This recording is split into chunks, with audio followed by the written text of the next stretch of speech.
As you guys know, my Huracan has been gone for a long time. The good news is, right as this video is posting, I'm actually picking up my Huracan, and it is going to be stupid fast. Now, this has been a long journey, and I'm gonna tell you why exactly it took as long as it did. I feel bad for you guys because I promised it quickly, and I feel like the Huracan's been absent from the channel. I was so excited. I've been building up all this hype, and for it to take this long, it's pretty stressful. But hang on there, guys. It's gonna be worth it, but I've got something I gotta say. After some serious thought, I decided to twin turbo the Lamborghini, and I was beyond excited. Honestly, a big reason why I went for twin turbos was you guys. You guys seem to be the most hyped about twin turbos.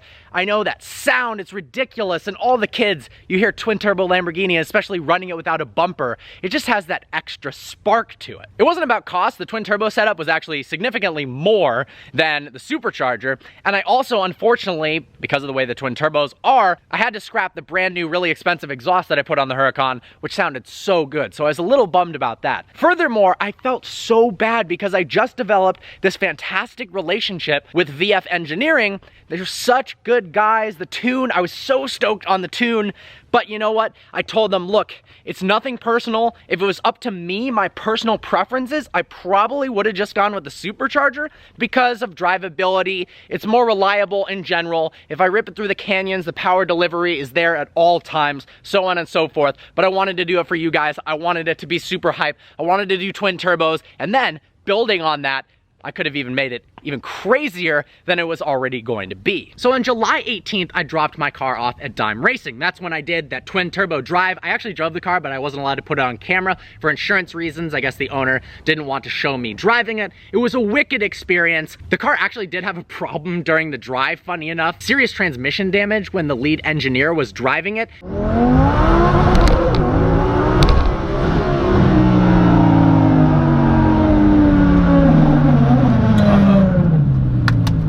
I didn't know that at the time, neither did they. They didn't know what the problem was, but you know what? I wanted to give them the benefit of the doubt. Maybe it was a fluke, so I didn't really mention that. I dropped the car off and they say, it'll be done by the end of the week. I dropped it off on a Tuesday. They said it'd be done by Friday. Timing's really important to me and a big factor in, you know, I'm not going UGR 1400 wheel horsepower because I wouldn't have the car for 4, 5, 6 months or even more. And I realize shops usually take a lot more time than they say. And that just won't work for me personally because honestly, the Huracan is part of the way I make money. I make videos on the Huracan. It's a business expense. It's necessary for my channel. So Friday rolls around and the car is not done.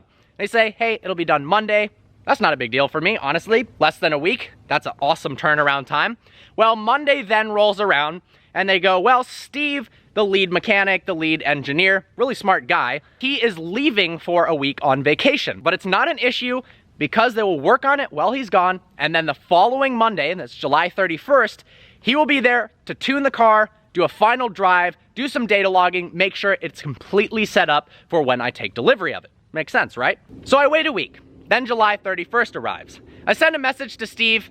Steve doesn't respond. All right, maybe he's busy. A little bit confused because that's the day I'm supposed to pick up the car, but that's all right. So I messaged Dime Racing and I asked them, what's the status of the car? Was told it'd be done today.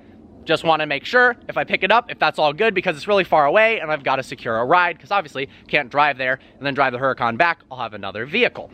They go, oh, well, no, can't be done today. There's parts actually. The parts aren't going to arrive till Wednesday or Thursday. So now I'm really confused, right?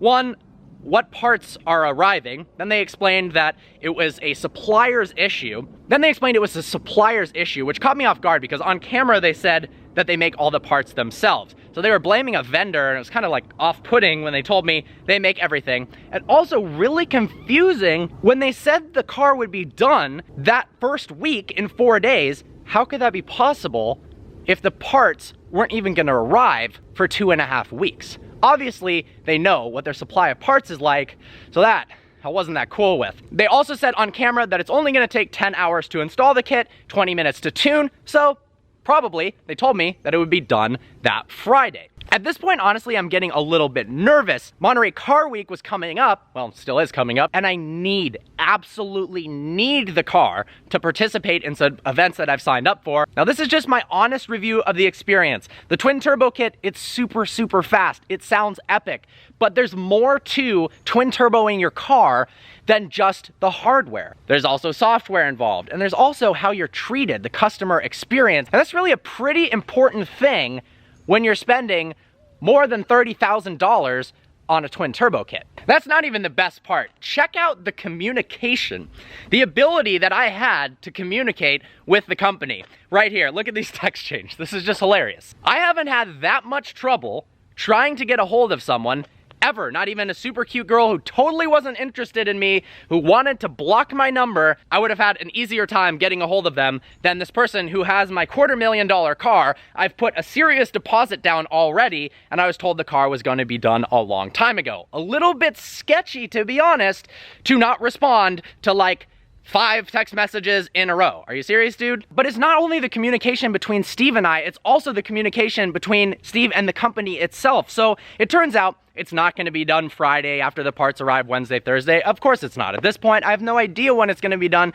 and I'm really stressed out because I need the car for Car Week. I told them that when I dropped it off. I'm not sure what happened to 4 days. Honestly, it's turning out to be 3+ weeks. But they said, for sure, it will be done Monday, August 7th.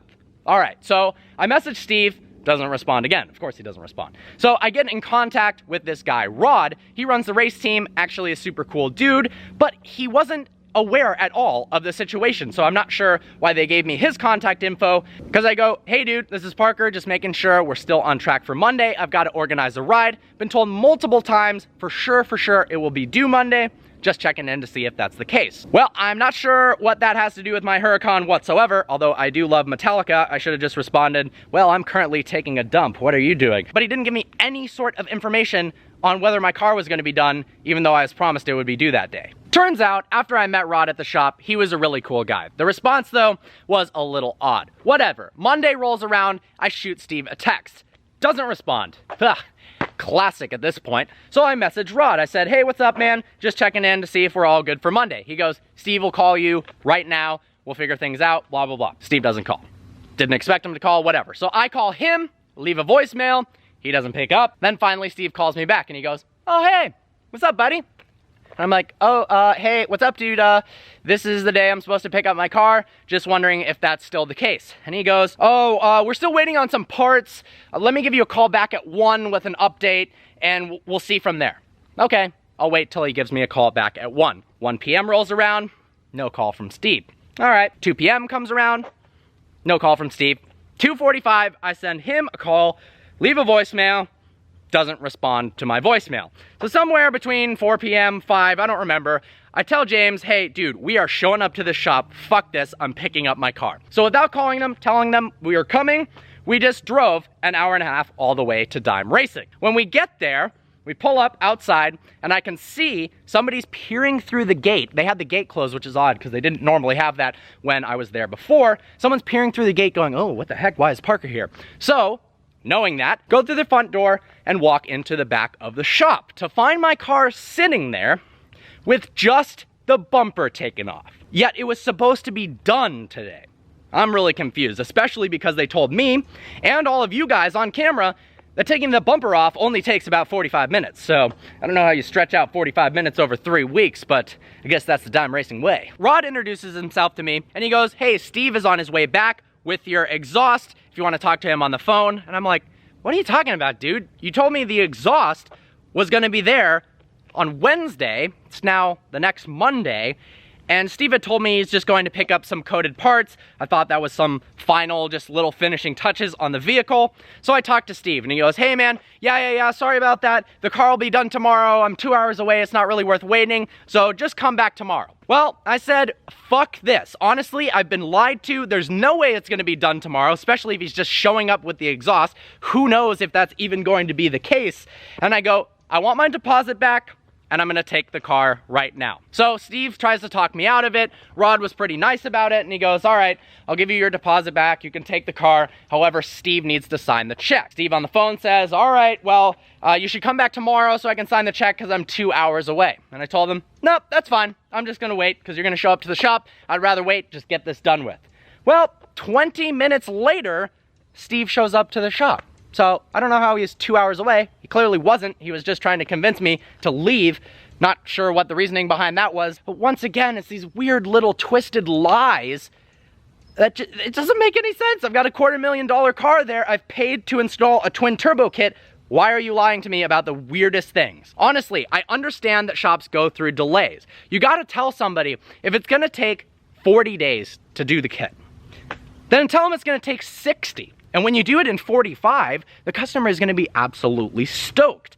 But to tell them, you know, 4 days, then 10 days, then 20 days, then lie about where you are, lie about the parts, that sucks. While I was hesitant to make this video, honestly, I thought it was unfair to you guys and also to the company who's now installing the kit, as well as Huracan owners thinking about going forced induction, to not give you my experience with the company and the kit. Honestly, at this level, a lot of the kits are very, very similar. It's more about how professional the business is, how the customer service aspect of the company is, that really means something. You want to feel like you're family. You want to feel like you're working together on something, not working against them when you're paying them a hell of a lot of money. So I honestly, if just one Huracan owner potentially thinking about going forced induction can learn something from my experience, that will make this video worth it.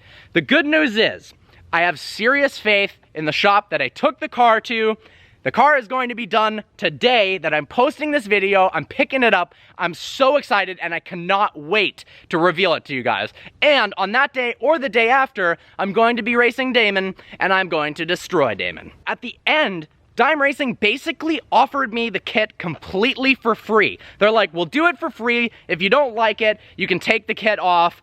No harm done, whatever. And I said, honestly, it's not about the money. They're offering me a ridiculously expensive twin turbo kit for free, yet I don't want to do that. You treated me poorly, and I'll feel terrible trying to be stoked about this company, trying to represent you guys and plug, yeah, Dime Racing's sick, I'm so stoked about this freaking kit, when I know that there's all these lies, there's all this weird, suspicious stuff going on in the background that just doesn't sit right with me.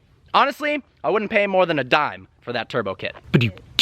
Alright, that was a bit of a serious video, but honestly, it needed to be said. The Huracan is going to be done. I'm so excited. I look forward to seeing you next video.